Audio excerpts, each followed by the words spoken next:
अस्सलामुअलैकुम, welcome to जाहिर graphics. तो दोस्तों, आज मैं आप लोगों को फाइंड एंड सर्च फार्मूला बताऊंगा। तो एक्सेल के अंदर ये बहुत ही यूज होता है, क्योंकि अगर हमें डेटा के अंदर कोई भी वर्ड्स फाइंड करना हो या सर्च करना हो तो उसके लिए हम find and search formula use करेंगे। फाइंड एंड सर्च फार्मूला दोनों का काम एक ही है, क्योंकि एक फाइंड करता है और दूसरा सर्च करता है।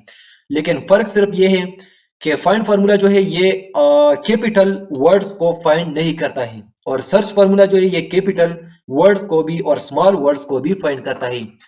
तो इसको एग्जांपल के लिए सबसे पहले यहाँ पर देखो, मेरे पास ये एक नेम है और उसके अंदर मुझे एक वर्ड सर्च करना है।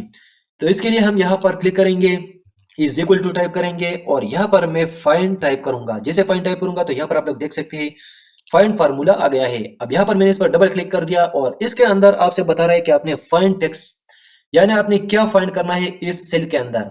तो मैं इसको बता रहा हूँ कि मुझे एफ फाइंड करना है, या यहाँ पर मैं इसको बता रहा हूँ कि मुझे डी फाइंड करना है।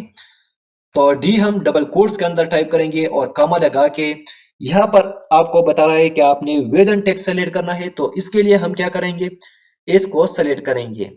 इसको सेलेक्ट करने के बाद अब ये जो फार्मूला है ये इस सेल के अंदर आपको ये वर्ड, ये जो डी है ये फाइंड करेगा कि ये कौन से नंबर पर आपके पास आ रहा है। तो यहाँ पर मैं ब्रैकेट को क्लोज करूंगा एंड ब्रैकेट क्लोज करने के बाद यहाँ पर देखो 5 आ गया है। 5 इस वजह से आया है क्योंकि यहाँ पर देखो हमारे पास ये जो बोर्ड है इसके लास्ट में हमारे पास डी आ रहा है। यहाँ पर देखो ये पहला है, ये दूसरा, ये तीसरा और ये चौथा और ये पांचवा। तो 5 नंबर पर हमारे पास डी आ गया है।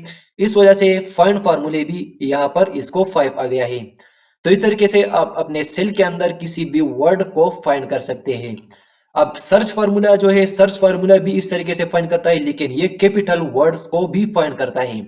अगर मैं फाइंड फार्मूला के अंदर यहाँ पर स्मॉल डी की बजाय यहाँ पर कैपिटल डी टाइप करूंगा, तो अब एंटर करूंगा तो यहाँ पर देखो वैल्यू एरर शो हो जाएगा, क्योंकि यहाँ पर मैंने कैपिटल डी टाइप कर दिया है और फाइंड फार्मूला जो है ये कैपिटल को नहीं अप्लाई करेगा। तो यहाँ पर मैं फिर से स्मॉल डी करूंगा, या इस बार मैं एफ टाइप करूंगा और एंटर करूंगा तो ये देखो 8 आ रहा है, क्योंकि ये जो एफ है ये 8 नंबर पर हमारे पास आ गया है।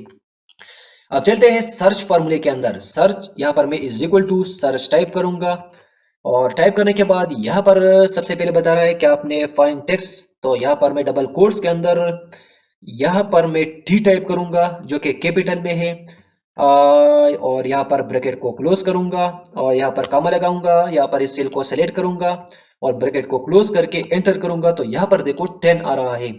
तो यहाँ से आप इसको काउंट करें तो यहाँ पर देखो बी, फिर ओ, तो यहाँ से 1 2 3 4 5 6 7 8 9 10। तो 10 नंबर पर आ रहा है। यहाँ पर देखो ये 8 नंबर पर है, लेकिन 10 इस वजह से आ रहा है क्योंकि ये स्पेस भी है इसके दरमियान में। अगर मैं स्पेस को हटाऊंगा तो यहाँ पर देखो फिर ये 9 आ जाएगा, ये देखो।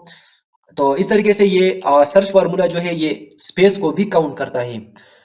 तो इस तरीके से आप एक्सेल के अंदर find and search formula use कर सकते हैं। उम्मीद करता हूं कि ये वीडियो आप लोगों को पसंद आई होगी, और अगर आप लोग एक्सेल के अंदर तमाम फार्मूलाज डिटेल से सीखना चाहते हैं तो मेरे चैनल के अंदर आप लोगों को एक्सेल के फार्मूलाज का प्लेलिस्ट नजर आएगा, उसको वॉच करके आप बहुत आसानी के साथ एक्सेल के अंदर काम कर सकते हैं।